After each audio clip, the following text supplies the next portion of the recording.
or Mac. So this is where you would end up downloading RStudio if you have a Windows machine, and this is where you'd download it if you had a Mac.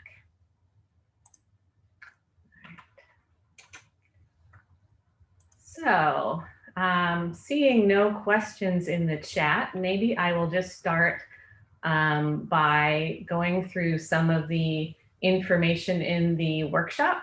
And if you have questions, please put them in the chat. I will watch the chat closely to see if there are any questions there. If I am talking too quickly, or if I say something that you don't quite understand or don't quite hear, please ask me to clarify in the chat. I know that R has a lot of very specific terminology to it, so that people who are new to statistics, people who are new to coding, there may be things that I say that I don't even realize are, confusing. So, so here are the materials, and I will put this link to the materials in the chat in case you didn't get a chance to go look at them. So that link is in the chat.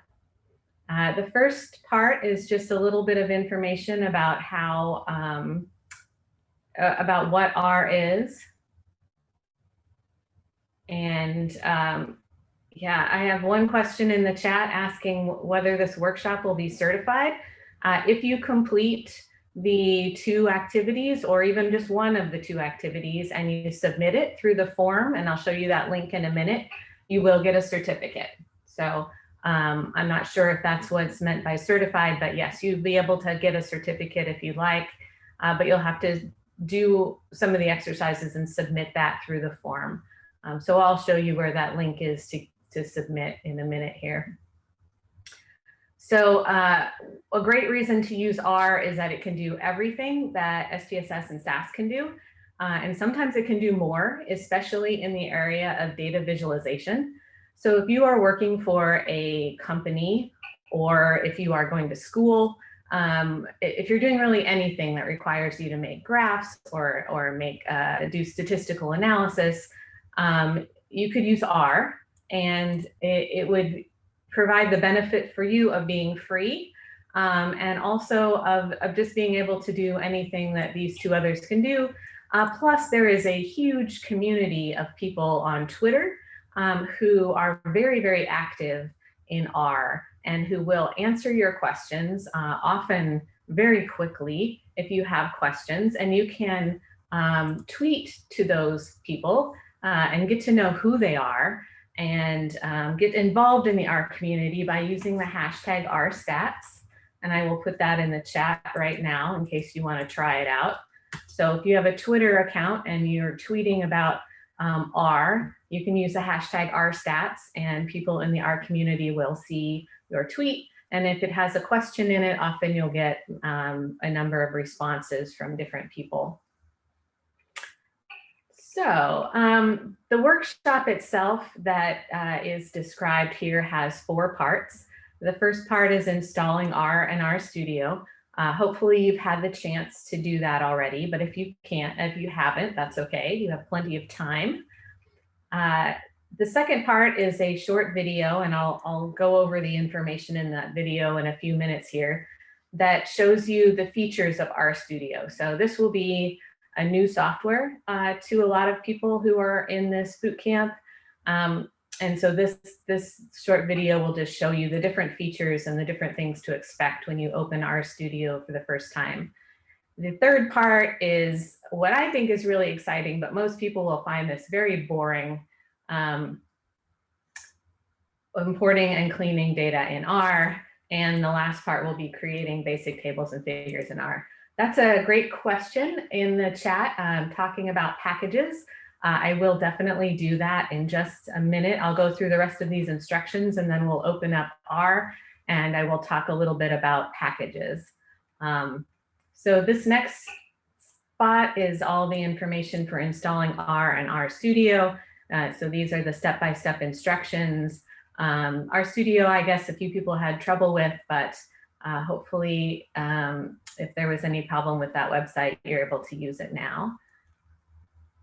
And then there's a short video on YouTube that you can get to by clicking this link. It'll talk about the different parts of the RStudio interface. The third step is to download some files, and this first section shows you how to download those files, and then you can watch this video and follow along with it to actually practice some data analysis in those data files.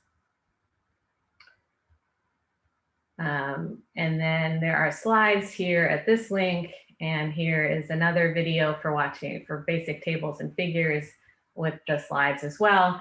Here's the certificate of participation information. If you do either one of these files by April 2nd, you can submit your file through this form, and I will send all the names of people who submitted a file to the Academic Hive, and they will email you a certificate showing that you participated in the R workshop.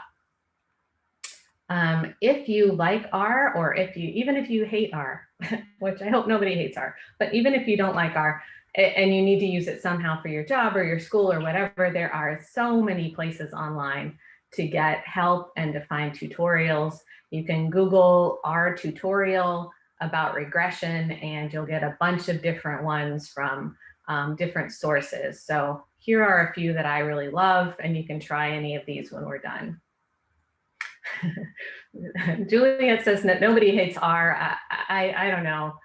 I hope she's right. I should always listen to Juliet, though. She's usually right. So I'm going to go ahead now and open RStudio, and then I'm going to go through a little bit of the stuff from the workshop for you.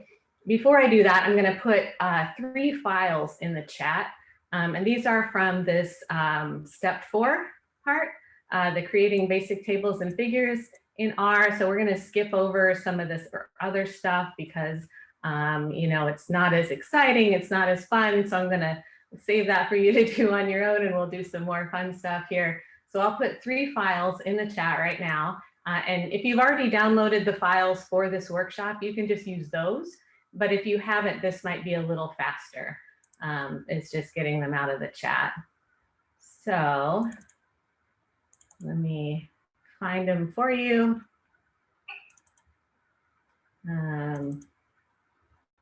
There's one. And let's see. There's 2. And the second one, the data file, is going to be pretty big. So if you're having trouble downloading it from the chat, you may have to follow these instructions under step 3 to actually download that data file. It may be a little too big to get out of the chat, I'm not sure. So hopefully that works for everyone. They're still uploading from my computer, and there, it looks like you should have 3 files in your chat that you can download. And what you'll need to do is put these files all together into one folder. So if they're not in the same folder, the code won't run properly.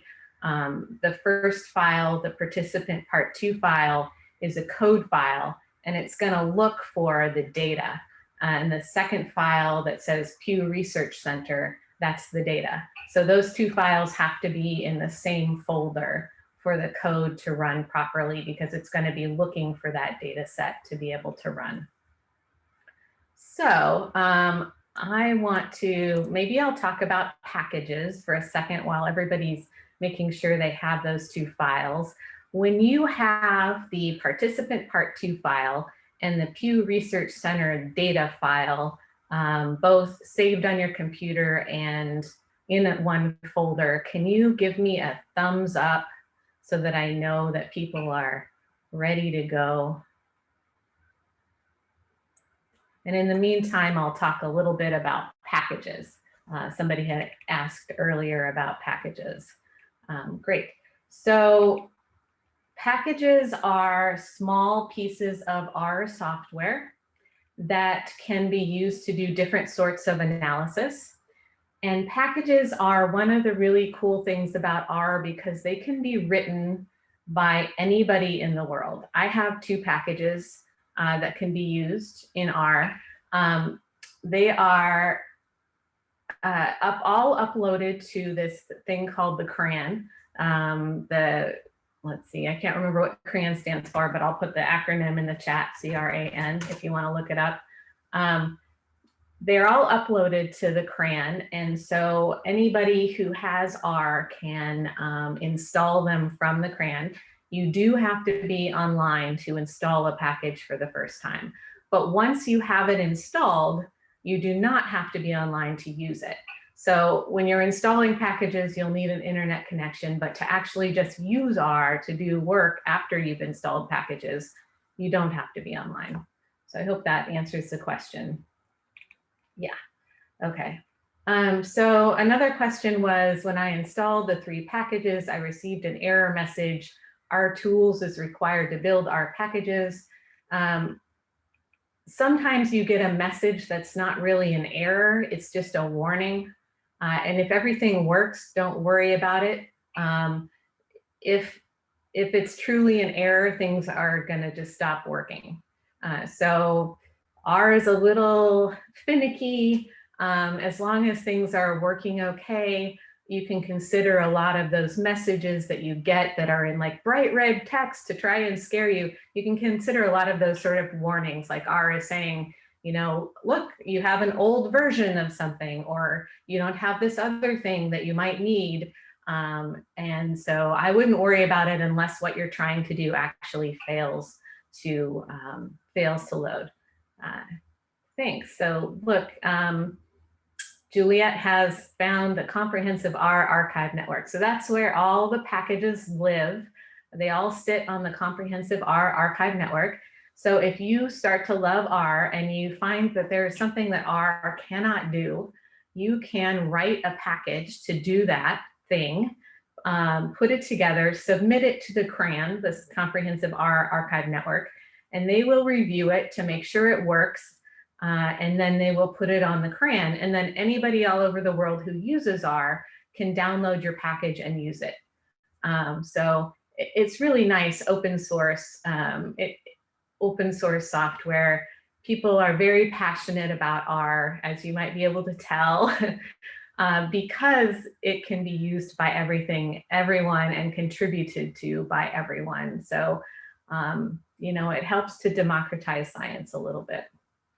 And we really need that. So I know I saw a few thumbs up. Can everybody do that one more time? Give me a thumbs up if you've got the files. I don't know how many I saw.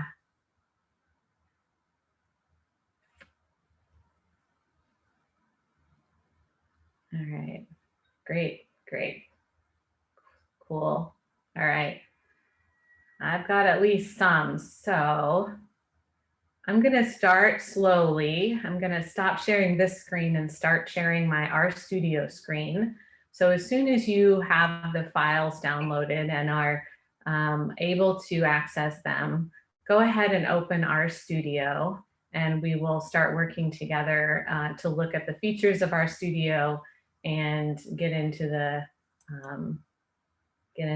slides. So let's see. RStudio, where is it? There it is. All right. And every time I share something new, I lose the chat. So I have to go back and look at it. Great. Okay, so a few people are still downloading, and we have a few people who are ready. So even if you're still downloading the data, as long as you have RStudio, you can follow along with this first part, because I'm just going to go through the different parts of RStudio, what they're used for, how they work.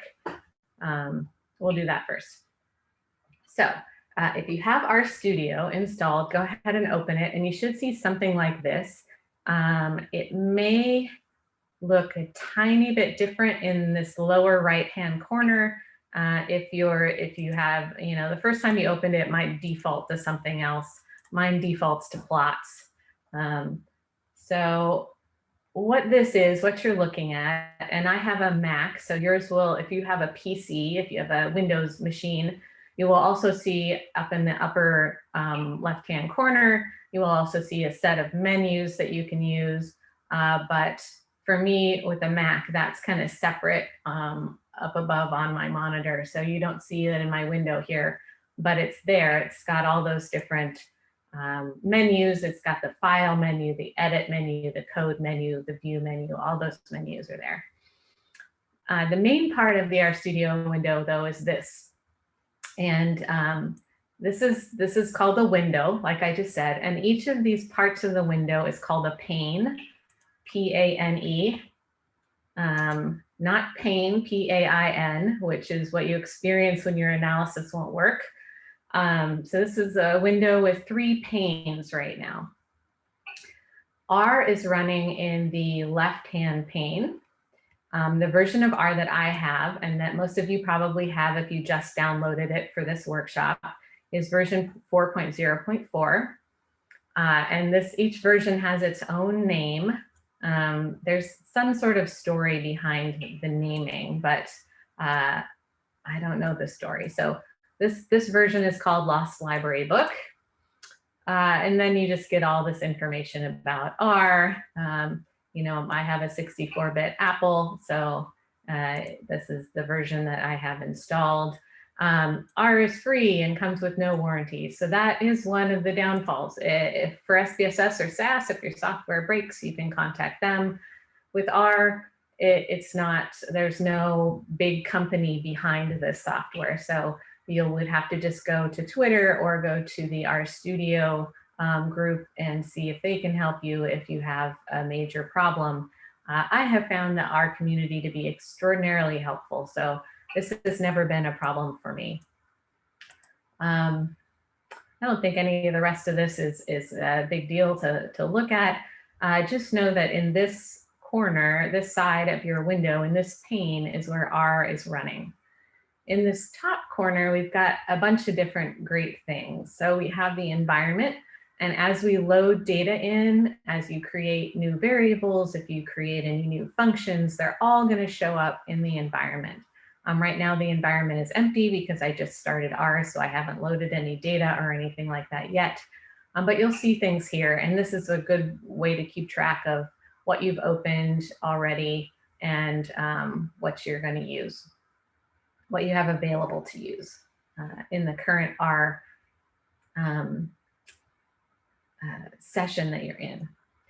The history, and mine is going to look different than yours because I've been testing all this code and data for our workshop today. The history has all of the R commands that you have run, starting from the last time you cleaned it up to now. And the great thing about the history tab is that if you run something and it works perfectly, and then you just decide to change one little thing and it breaks your code and it won't run anymore, if you forget what you changed, like if you don't remember if you added a comma or you added a quote mark or you changed the variable type, you can go back into this history and you can see what you've run and you can get that piece of code and run it again. So you've always got a history of what you've done, and you can get code to go over into R by just using this button right here to console. It'll send it over there and you can then run it again. I'm not going to run this particular piece of code because that's something from our workshop and it won't work right now anyway. If you want to clean that up, if you've got a history like mine that just goes and goes and goes and goes and goes and keeps going, you can use this little broom. Anytime you see a little broom like that in RStudio, it's going to clear everything in that pane if you hit it. So I'll go ahead and clear that. It asks me if I'm sure. I say yes, and all my history is gone. So hopefully I didn't just make things harder for myself, but it's good to know this little broom exists, and you can see it in some of these other windows as well. There's a little broom over there, broom here. That's going to be to clean it up. And then tutorial. If you want to find some more tutorials on how to use R, this is a good place to go. I also listed several on the workshop instructions for you. So lots and lots of places to get more education in R if you decide this is something you want to continue to learn. All right, so how's everyone doing? Anybody still need some time to get the data downloaded?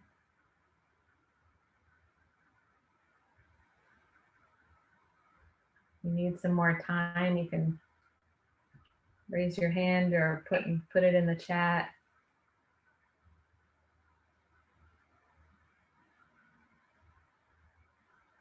Okay, seeing no messages, I'm just going to forge ahead. And I believe that a lot of this is available to you outside this workshop. I certainly am available to you on Twitter or via email if you have trouble after we're done here. But what I'm going to do now is open the participant part 2 document that was in the chat, or you might have downloaded it from the instructions. So you can do that in a couple of ways. You can go find it and double click on it, or you can go in your RStudio up to the file menu and hit open file. And then you'll have to just find it. For me, I don't know if you can see what I'm doing, but I have a lot of files on my computer. So what's going to open up is something like this.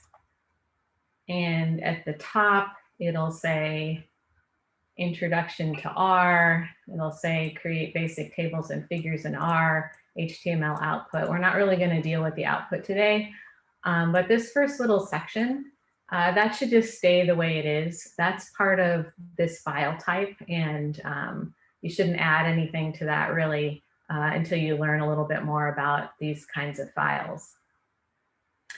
This kind of a file is called an R Markdown file, and it's really amazing for pretty much whatever you want to do in R. You can use Markdown files to create slides. So all those slides that I had for you to click on, those were created in a file like this. You can use it to create manuscripts, reports, posters, you know, assignments, whatever you need to do. You can create them in R Markdown files. And the reason they're so great is because they allow you to put together text like you would type in Microsoft Word, and R code and R output. So you can see here that there seem to be two different colors going on for my background. There's the regular white color, and then there's the gray shaded color. So this stuff is all the background to it looks gray. I'm not sure how well you can see that on your monitor, but hopefully if you have RStudio open, it's more clear in your RStudio.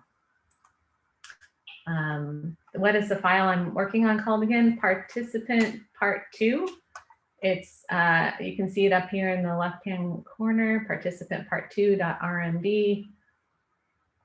And I can put that in the chat again. There you go. So this is an R Markdown file, and it allows you to put text and code in the same file.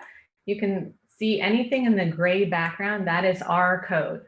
So that is something R is going to recognize as being code for doing some statistical process, or opening a package, or making a graph, or calculating a mean, something like that. That's going to be in these gray parts. And these gray parts are denoted by 3 backticks at the top and 3 at the bottom. And then in some curly braces, the letter R. And then you can give the chunk, this is called a code chunk. You can give the chunk a name. So I put names in here so that when we're working together today, I can refer to that as chunk 1 or chunk 2. So this is a code chunk. And then anything outside that, anything outside the gray, is just regular old text. So if you wanted to, while we're working together, you could come in here and you could just type some notes about R and what we're doing. You know, put information in here that you don't want to forget. And R will not break for that. This white background part is great for adding whatever you want as notes around your code. And if you add that in, you can just hit the save button and it'll save it. And when you open it again, your notes will be in there ready to go as you wrote them. So these files are really nice for integrating text and code together. So let's see, what should we do next? Let's just go ahead and we'll run this first bit of code, but before we do, you'll need to have all of these packages installed. And that is done by going to the tools menu at the very top. So I'll put this in the chat, go to tools, and then hit install packages within the tools menu. I know you can't see that on my screen, so, but you should be able to see this little window that pops up when I hit tools, install packages. And I'm going to install those little pieces of our software that we're going to use today in this window. So here is one package we're going to use. Tidyverse is another package we're going to use. Haven and Table 1. And I'll talk about what each of these packages does after we install them. So before you use a package for the very first time, you have to install it. But once you have it installed, you don't have to install it again. You just have to install it once. And you can think about that. It's really similar to having something on your computer. Like I installed Microsoft Word when I got my computer and I've never installed it again. I can open it anytime, I can use it anytime, but I just installed it once. So what you're doing right now with the install packages, you only have to do one time for each package that you want to install. So I'm going to go ahead and hit install. And you're going to see maybe down here in this pane a whole bunch of stuff happening. Yours may go faster or slower depending on you know, what kind of an internet connection you have today. You do need internet to be able to install those packages. I can go up now to my history and I can see install packages. So that's a little bit of R code that I just ran, and R wrote that code for me. I didn't have to write it. I could have written it if I'd wanted to, but I usually go through the menu to do the install packages because you only have to do it once. You don't need to have it in your code. All right, do we have any questions from anyone while I just want to pause for a second in case people's internet connections are slow at all for installing packages? Anybody have questions on what we've done so far?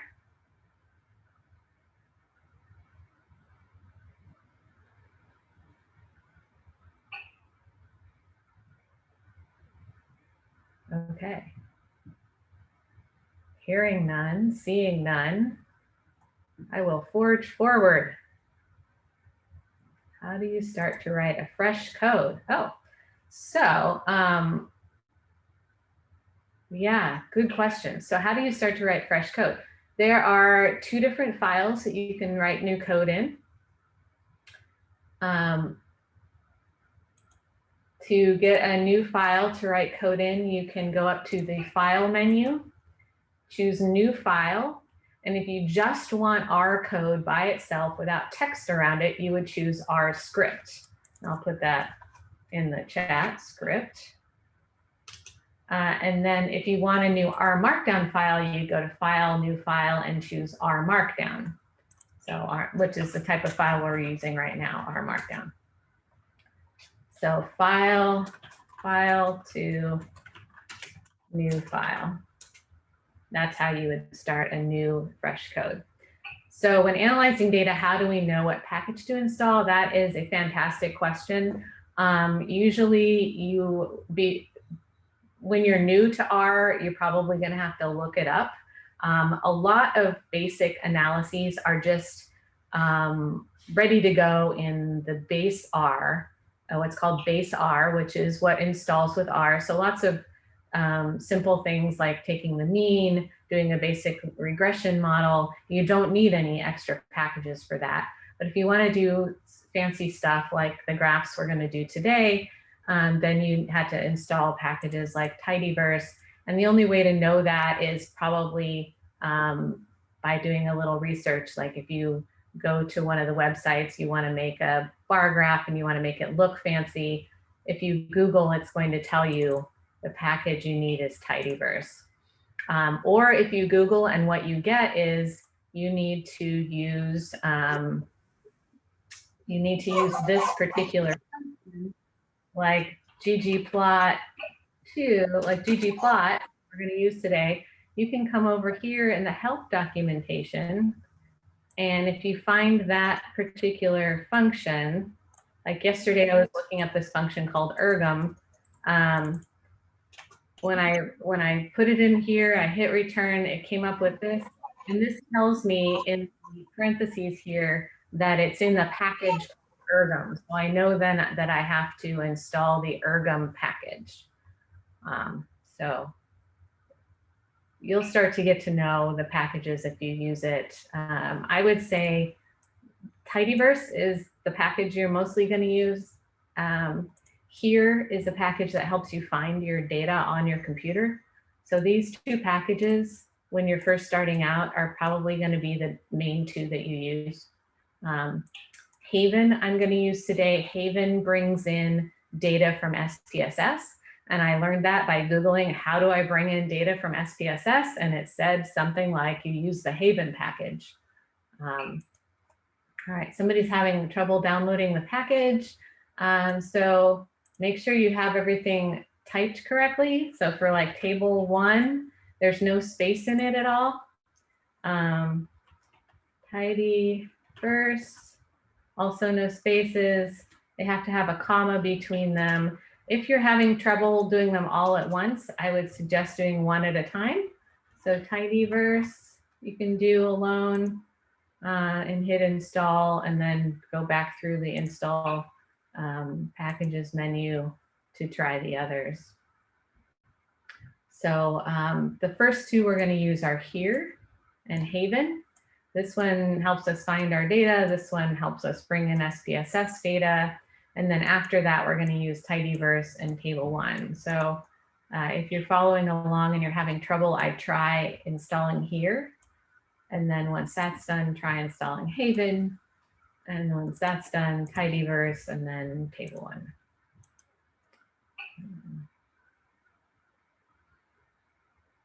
So is that working? Is Grace, are you able to download any of the packages?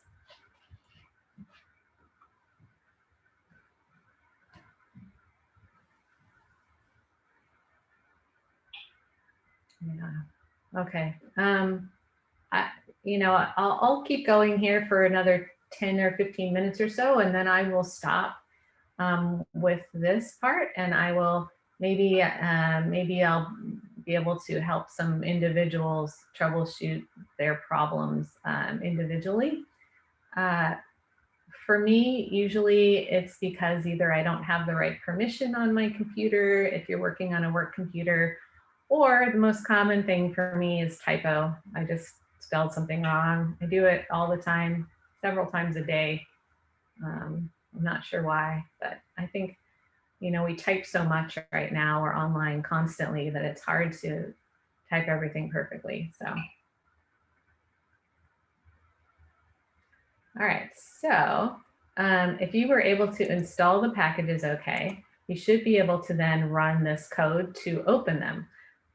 Library is the way you open a package. So when you open RStudio again at any time, you'll have to open the packages again that you want to use. So they're installed only once, but every time you open a new RStudio document, you have to open the packages. You don't have to open them multiple times each day. You just have to open them whenever you open an R file. So they're not open when you first open this participant file, but so you have to open them. And the way you do that is using the library function and then giving the name of the package. I've got all 4 packages here. I can run them one at a time if I want by highlighting it and hitting run selected line. Or I can run everything in this code chunk all together by hitting this little tiny green arrow in the top right corner. So if you hit that, it should run all of them. And it's going to give you a bunch of warnings again, like it's trying to be helpful, telling you what packages it's attaching, maybe if there's any conflicts in the packages. So I would not worry about any of this. It's just sort of R trying to be helpful and giving you a little more information. whoever wrote these packages thought that this would be useful output for you to have when you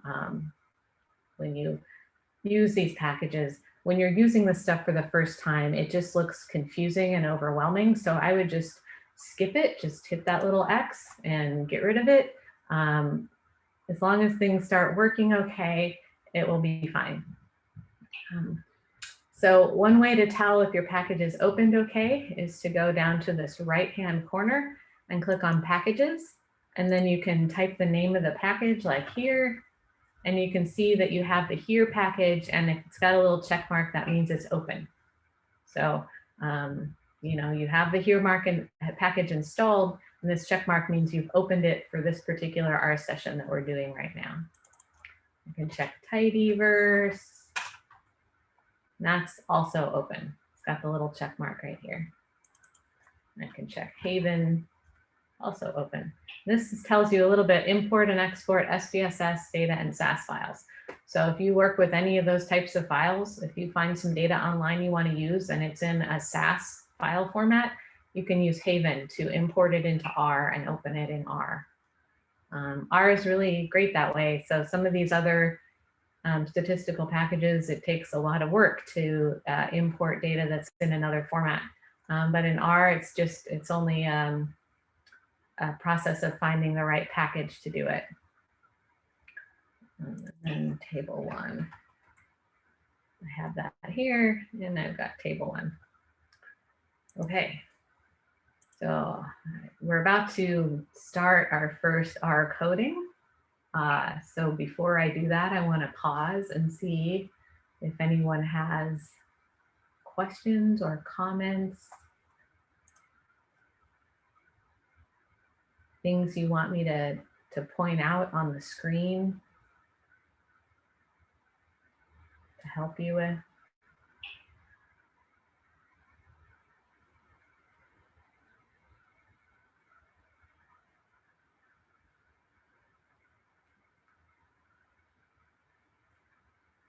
Okay, so the next thing we're going to do is we're going to bring in the data.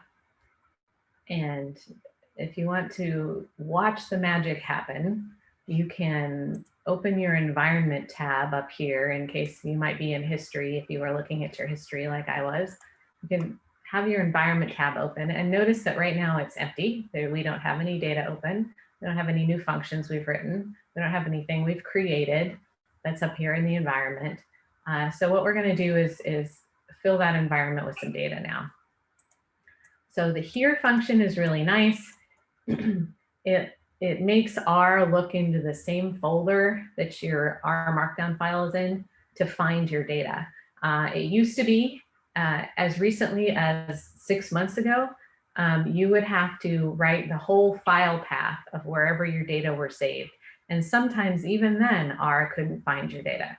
So it's gotten a lot easier in the last 6 months to be able to import data. You don't have to know exactly the full file path. It doesn't change from computer to computer as long as it's in the same folder with your Markdown file, with your R script file. Here will help you find it. So we'll use that first to tell R, look in this folder. And then what we're going to do is use this function from the Haven package called read_SPSS. So this file is an SPSS file that we're reading. This is the name of the file. I downloaded it directly from the Pew Research Center. I did not change a thing. I did not change the name of the file. I did not change how messy the data were, nothing. So this is directly from the internet to your computer, directly from the Pew Research Center onto your computer. So here's the function we're using. Here's the name of the file we're trying to open. This is the argument. This is optional, but I always use the arguments because sometimes your R functions can get confusing and have lots of arguments. And so knowing which ones you're using is helpful.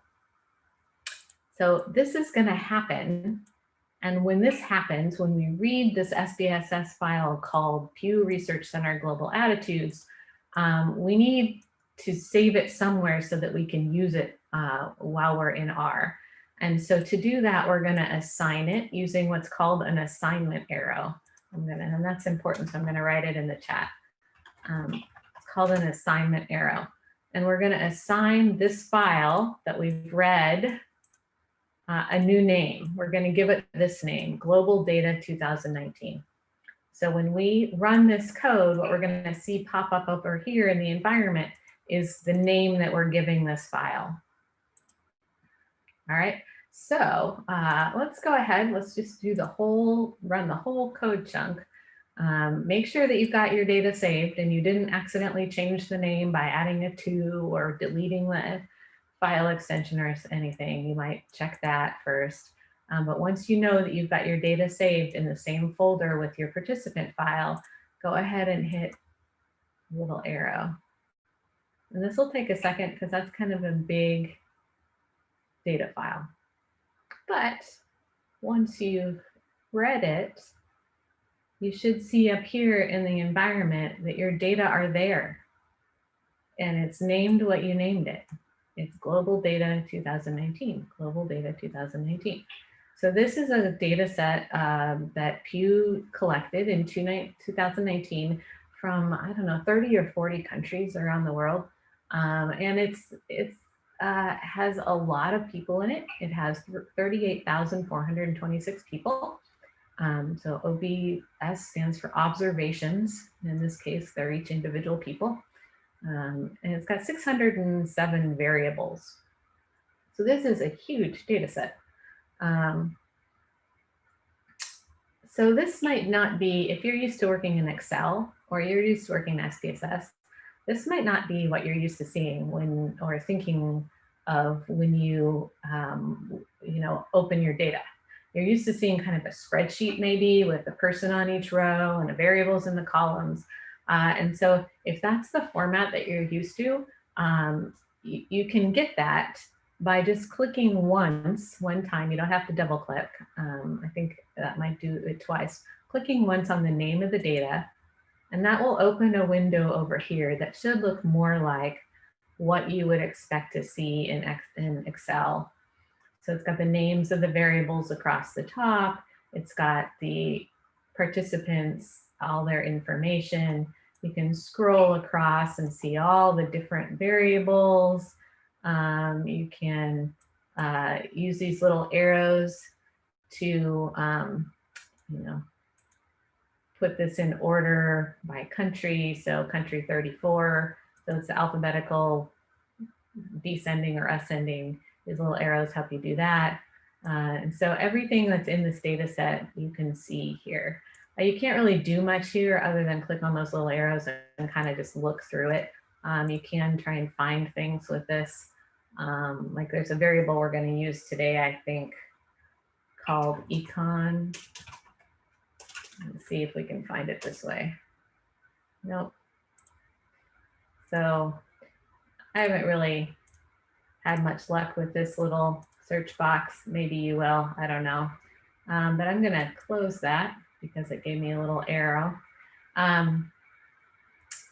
message. So it's still there if I want to see it. Maybe it's not. I'm gonna reopen my data. And as you can see, sometimes R is a little persnickety. It gives even people who've used it for 10 years and love it so much, it still doesn't love me back. It still gives me errors. But here's your data and you can take a look at it. I would avoid using this. It's never been very helpful for me. I should probably watch a tutorial on how people use this because it's probably helpful for someone. I'll go ahead and close that and we'll just go back to our participant file. If you've made any changes, like you've added some notes about what the code did, you might go ahead and just hit save. I'm not going to hit save just now. Okay, so hopefully everybody's able to get their data in and they have some observations, variables. Let's do just a couple more little code chunks so that you get to see something fun, and then I will stop with this and just take questions for the last 10 minutes or so.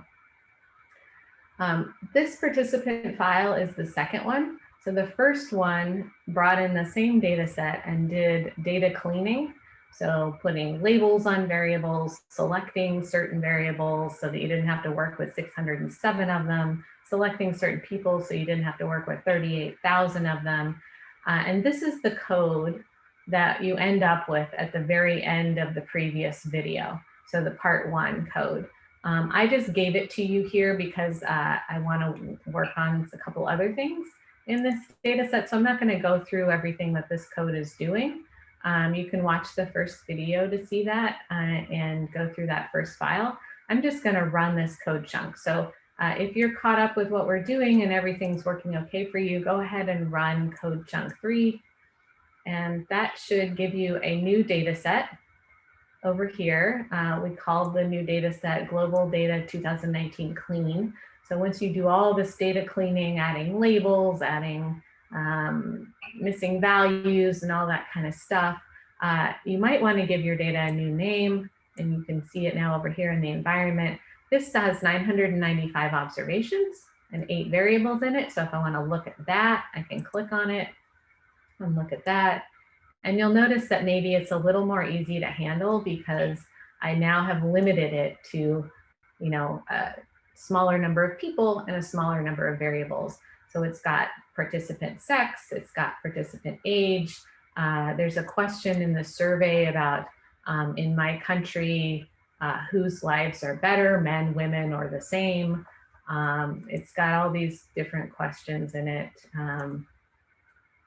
So you can look through that if you want to. That third file that I gave you is the code book, and you can see a little bit more about all these questions that have been asked. Okay, so the last thing I think is, last 2 things, I'm going to do 2 more little things here, is to look at a summary of the data. So often you'll want to kind of check your work and just make sure that you've recoded everything okay and it looks pretty good. So you can do that by using the summary function. And it's got an argument called object. Anything you see over here under data is considered by R to be an object. So whoever wrote this function used that terminology. And then I want to see my global data 2019 clean object. So this one here. So if I click on the arrow, it's going to give me a little output here that tells me about each of these variables. This first one is the sex variable. 572 people who answered this survey said they were male. 423 who answered the survey said they were female. The second variable I kept was called age. Age is more of a continuous kind of a variable, so people just give you how many years old they are. The minimum value of age, somebody was 18 years old, the maximum value of age was 92. You can see that you've got the mean, the median, some quartiles if you like working with quartiles. And then you've got down at the bottom something called NA. This is R's code for missing value. It's not available. And so there's one person who didn't give their age. Yeah, that's a good idea, Michael, if it's been recorded. Maybe Juliet can facilitate that. A lot of this stuff is also in the 2 videos that are on YouTube. So you can watch those videos as well. They should include almost all the same stuff. This variable. Sorry, Jen. Yeah, Go ahead. the video will be recorded and put up on our Academic Hive YouTube channel. So you just do to subscribe to the channel as well, so you get the recording of this video. Great, thank you. So you can record to, you can subscribe to Academic Hive and you'll get to access to this video, or you can watch the 2 videos on the instructions, and they should have all the same information. So this variable has 448 men as answers, women. This is the one about, you know, who in this country has a better life, men, women, or the same, both equally. So 33 people did not want to answer this question. They were like, I am not getting in that, I'm not opening that can of worms, or whatever. They thought maybe the survey was too long, who knows. But 448 people thought men had the easier life, 231 had thought women, and 283 thought both had same easy life. Here's a country satisfaction. 189 people were satisfied with the way their country is going, 800 were dissatisfied, and so on. So these are the 8 variables that are left in the data set after you did all that data cleaning in the first video, in the first file.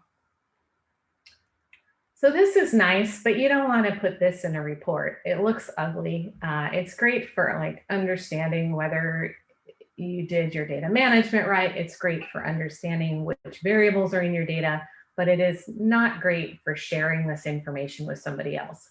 When you share information like this, you want it in a well-formatted table. And one of the great things about R is it makes that super easy. You do not have to cut and paste each of these values into your Microsoft Word document or into Excel to make a table. You can just use this function called table1. Put a little tilde to get started. I'm not sure why that is, but whoever programmed this added the tilde in. And then pick the variables you want in your table. I want the sex variable, the age variable, and the better gender variable. Tell R which data set you're using, because see, you have 2 open now, so it doesn't know which one to get those variables from. So you have to tell it data equals, I want the global clean data, the global 2019 clean data. And when you run that, you're going to get this really nice little table that you can just put in a document. If you want to see that bigger, you can hit this little thing right here. I'm not sure if you can see the window that opened for me, but you can see a bigger version of that. And you can just copy that into a document if you'd like, or you can create your document entirely in R Markdown once you get used to it a little more. Let's see, if you want to add labels, you know, this is great, this better underscore gender. This is probably something, sex is probably something everybody would know what that means. This is something everybody would know what it means. Yeah, finally we get to something exciting, right? In the last 2 minutes, somebody wrote that the table is nice. But yeah, in the last 2 minutes of the workshop, we get to the fun stuff.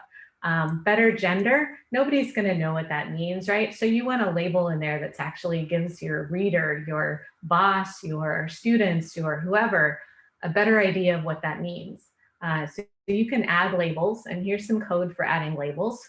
Use the label function, tell R which variable you want to label. So I want to label the sex variable, and it is in, use a $sign for in, the global data 2019 data set. This is the label I want to give it. I want to give age this label. I want to give better gender this label. I want to give believe in God this label. So I click that to run those labels, and then I've added the believe in God variable to my table, and I click this to get my new table. And I get this lovely table that's got better labels now. So it's got, you know, it did all the right stats, right? For the categorical variables, it's giving you frequencies and percentages. For the continuous variables, it's giving you means and medians and things that you need. So it's really nice, really fast. You don't have to go through all that formatting stuff that you would do with Microsoft Word. You can also divide it up and have different columns in your table. So you can see that I've kept age, better gender, and believe in God in my table. And then instead of a plus, I've added this horizontal line and added the sex variable. Everything else is about the same. I'm just going to show you what this does.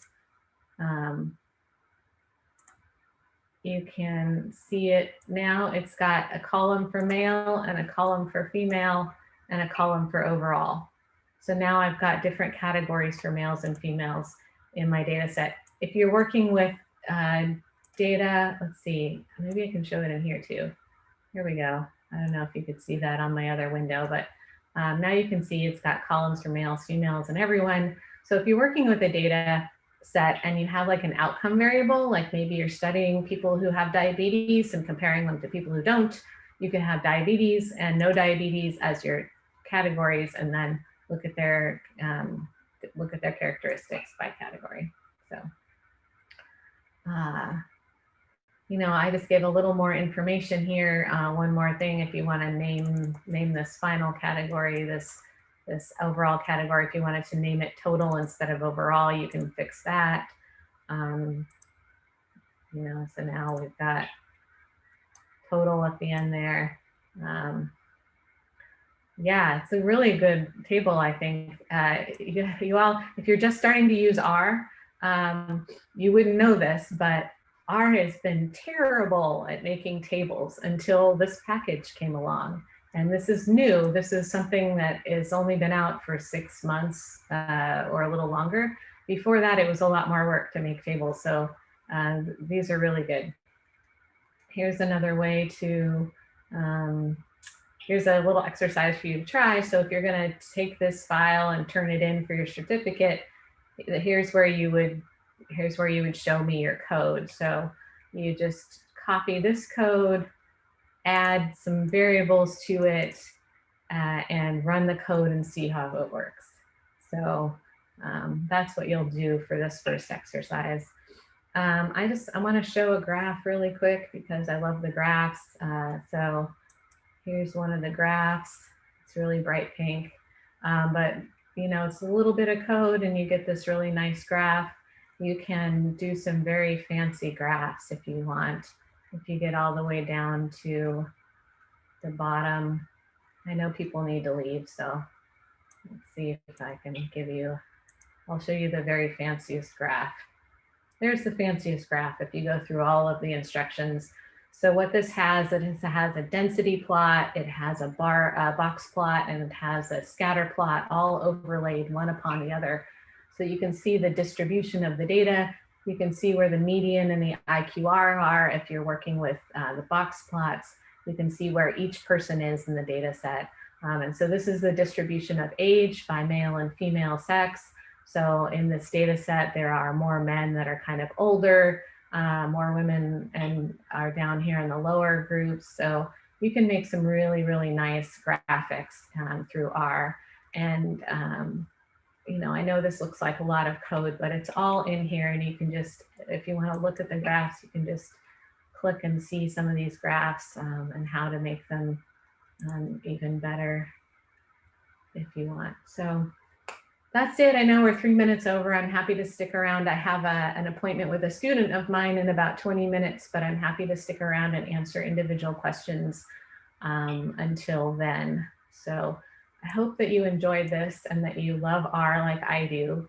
And I look forward to seeing you on Twitter and seeing your Markdown files for the certificate and all that good stuff.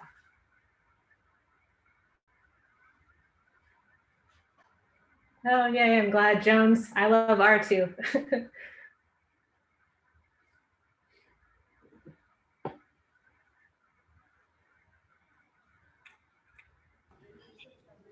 I thank you, Dr. Janin, for taking our time to give us such a wonderful presentation.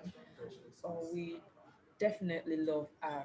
Who would say he doesn't love R? I mean, who would say she doesn't love R? If you know you love R, can you put it right there in the chat? Just say, I love R. Like, let's hear this from you.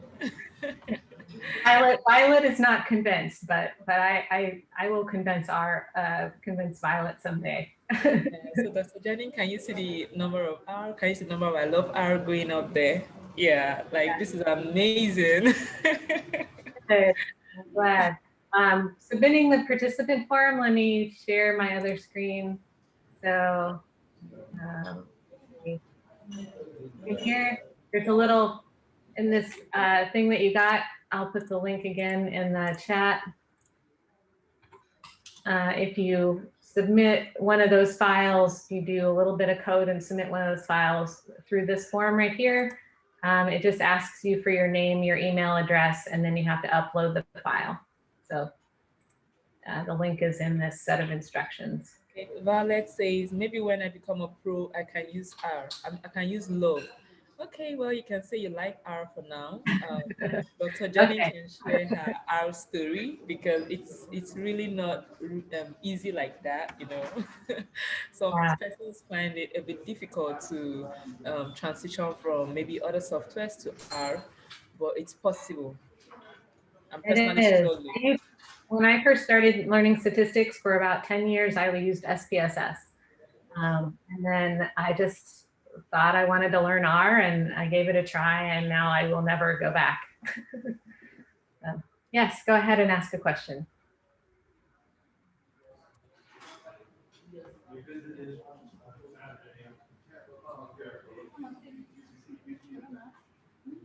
Okay.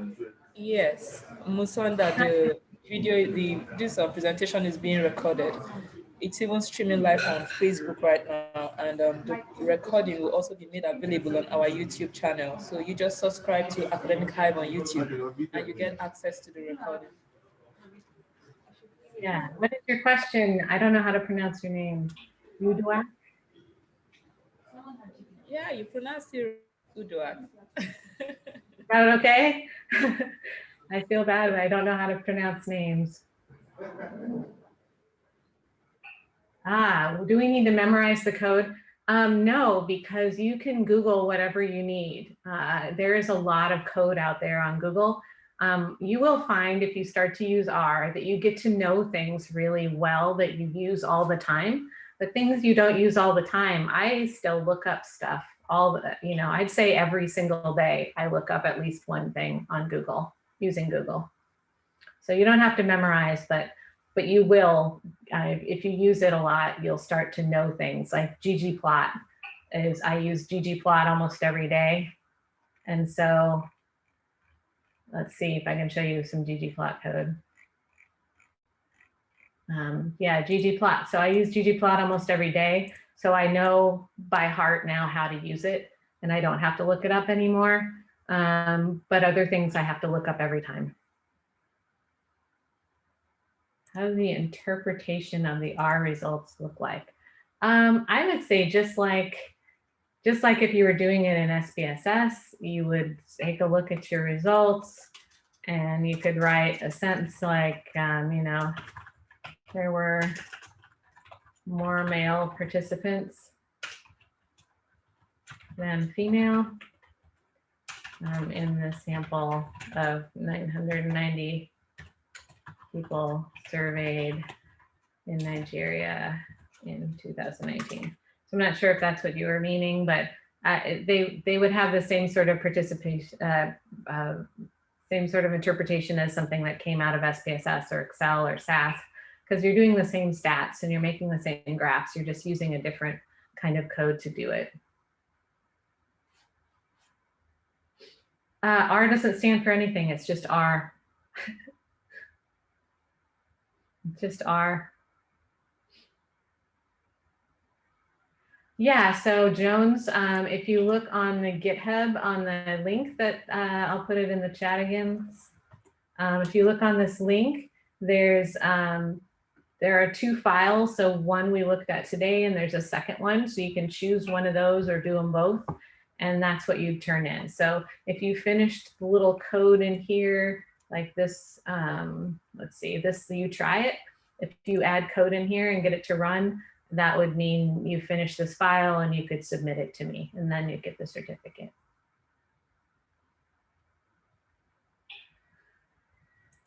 The results don't have to be written in our software. You can take your results out of here and paste them into Microsoft Word or whatever you need.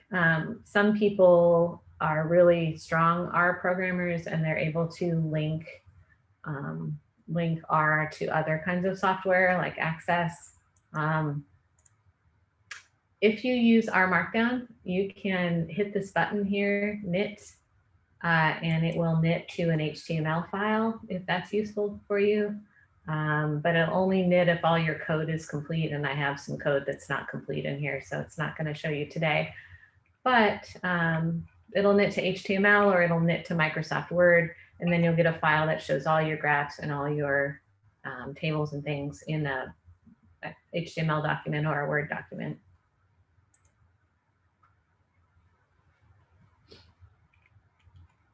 You can definitely copy and paste this into Microsoft Word if you want to. I don't know if it'll come out quite as pretty, but you know, just another tool. You can design slides, all these slides. Let's see, you share these slides. If you go look at the slides, like here, these slides are designed in, these are all in R. So if you go through these slides, you can see all of this is done in an R Markdown file. So you can see these slides and use them in work. So yeah. What can I do if I want to use regression or correlation? So regression in R is, if it's a linear regression, the function to do that is an LM. It's for linear model, LM. And then you would put the, like the outcome and then a tilde and then predictor. I'm putting this in the chat for you. Predictor. And then data equals data name. So that's something that comes with base R. You don't need a package for that. So you could do, and then the logistic regression is GLM function. Let's see, structural equation modeling. I don't do structural equation modeling, so I don't know the code for it, but you can do it in R. I do have colleagues who use R for structural equation modeling. So that would be something I would have to look up. It's not something I use, but LM would be for linear regression. GLM would be for logistic regression. Godfred, please, when is the next meeting? I don't know. You have to ask Juliet. Okay, so the next meeting would be a private consultation with Dr. Jennings. So if you have any more questions, you can just reach out to Jennings via our social media handle or her email. I'm sure she can drop that in chat. Yeah, here's my email. So if you want to get more trainings that are sort of like this, let me give you another way to do it. Meetup. So there are these groups all over the world called Our Ladies, and I run the one that's in St. Louis. And if you go on Meetup, you can search for Our Ladies and then look under events, and you'll see workshops like this coming up. So Our Ladies St. Louis has one in time series coming up on April 13th. And these are free, they're always free. Anybody can come.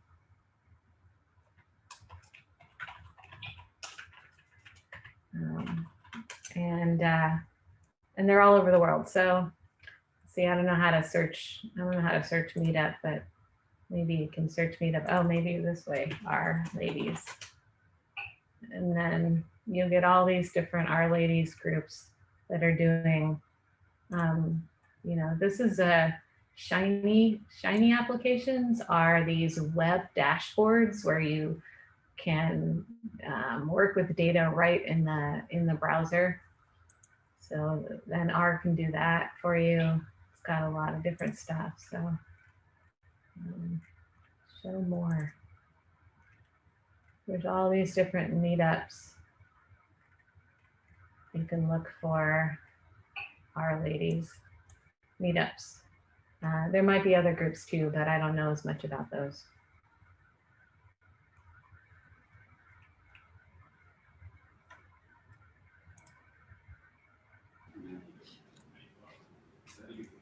All right, thank you so much, Jenny. This is almost 1 minute to 9:15, and you have another appointment, so we just want Yeah. to call it a day here.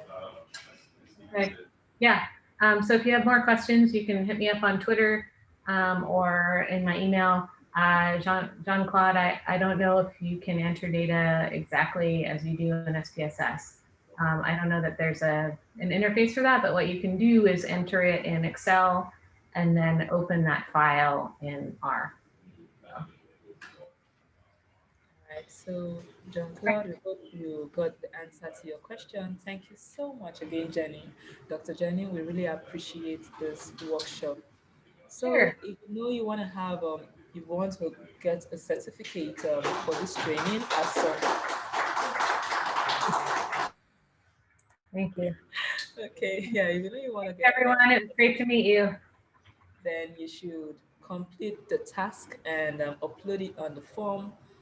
So you get to meet you'd get to have a certificate once you've completed that.